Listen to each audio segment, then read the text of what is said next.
The 2021 Serie A season is just a few days away. It's a new season with lots of signings, lots of new faces, and a lot of things to pay attention to. But maybe you don't follow the Italian league as much, so you're not sure what to watch out for. What games should you watch? What players will be a joy to witness? No need to worry, because I'm here to tell you what will make the Serie A 2021 season as exciting as it always is. And I will inform you about exactly what players and team to watch out for. So sit back, relax, and let's get the video started.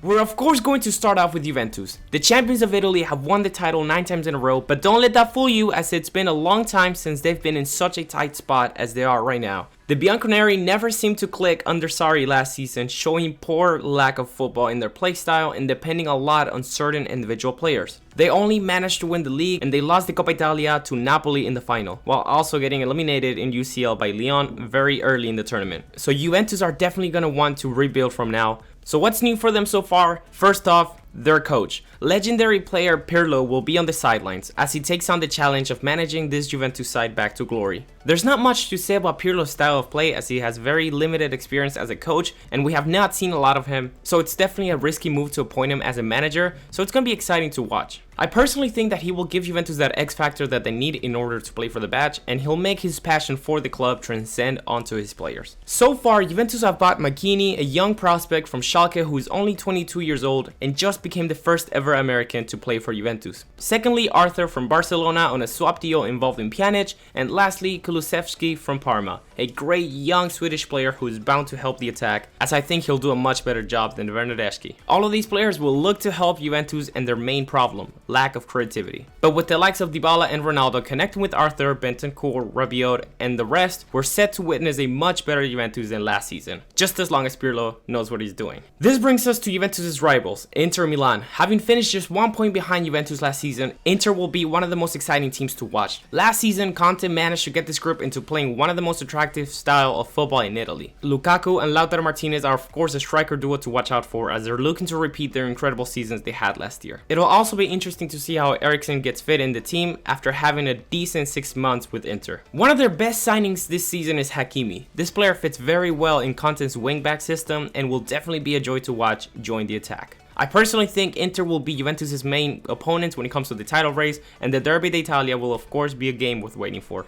Thirdly, we've got the team everyone loves to love, Atalanta. This is the thing, Gasperini's side are certainly not underdogs anymore, at least not in Italy. I think by now every team in Italy knows that Atalanta are a force to be reckoned with, and they will certainly look to crumble every Italian team with their incredible attack line. A forward line that managed to get 98 goals in the 1920 Serie A campaign, the most goals in the league. The likes of Papu Gomez and Ilicic are not looking to leave the team, and they will definitely want to make their Atalanta legacy bigger and bigger. They've signed Pulisic from Chelsea, as well as young Christian Romero, Argentinian center back from Genoa, who will try and make their defense, their weakest part, stronger. They've also managed to keep all their important players, and let me just tell you, if Juventus and Inter don't have their stuff together from day one, Atalanta might just slip through and be at the top of the table. Call me crazy, but I think they're the third title contenders.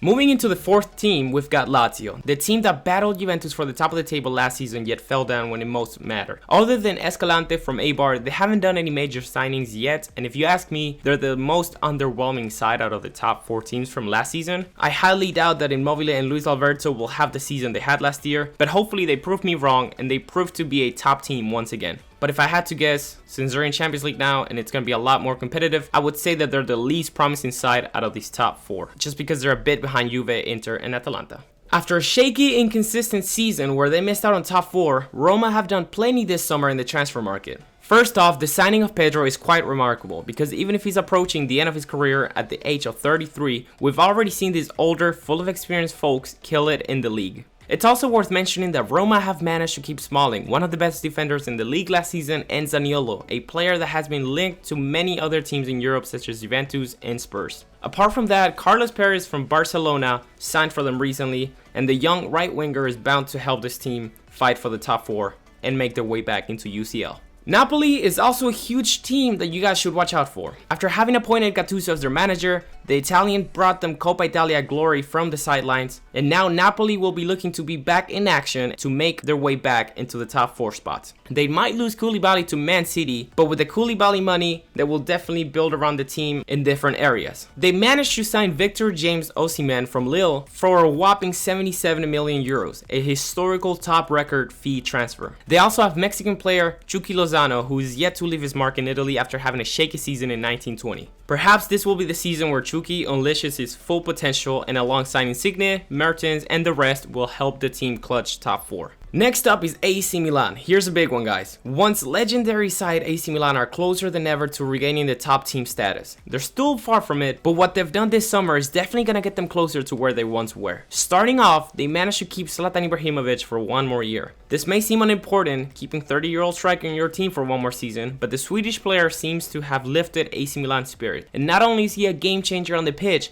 but off of it as well, as he's taking the responsibility of being a leader in the locker room. Tonali seems to also have agreed to join the club after an all-out war between Inter, Juventus, Milan, and many other top teams to buy the Italian prospect. I think the fact that Milan never backed out from the race to sign him seriously shows that Milan are done playing games and will look to give it their all this season. They've also signed Brahim Diaz from Real Madrid, and even if it's just a loan deal, I believe the young forward will strengthen the AC Milan front lines. I think finishing the season 5th place would be a great goal for AC Milan and their project to be back at the top, but I'd say don't rule them out of the top 4 because you just never know. But enough about these top teams. What's the dark horse of the tournament? The smaller teams that you should watch out for. Of course, Sassuolo and Parma are a great shout, but I believe Fiorentina are the smaller team to watch out for. After a huge decline, a change of ownership, and a couple of years in the bottom parts of the table, Fiorentina will look to make their way back up slowly but surely. If they manage to keep the likes of Castrovilli and Chiesa, who are wanted by lots of top clubs, then they should have a better season than the one they had last year. Their realistic goal would be to finish anywhere above 10th place, but if things go right from them from the beginning, those Europa League spots could be theirs. They've already proven they can play good football, now it's just a matter of getting the results and making their way back up. But anyways guys, that is who you should watch out for, the teams and the players for this upcoming 2021 Serie A season. If you enjoyed this kind of video, do let me know down in the comments, as I could do more leagues before they start. And if you think there's a team or a player that was worth mentioning but I didn't include in the video, do let people know in the comments so we can all keep an eye out for these teams and these players. As always, thank you all for watching, and I will see you guys next time.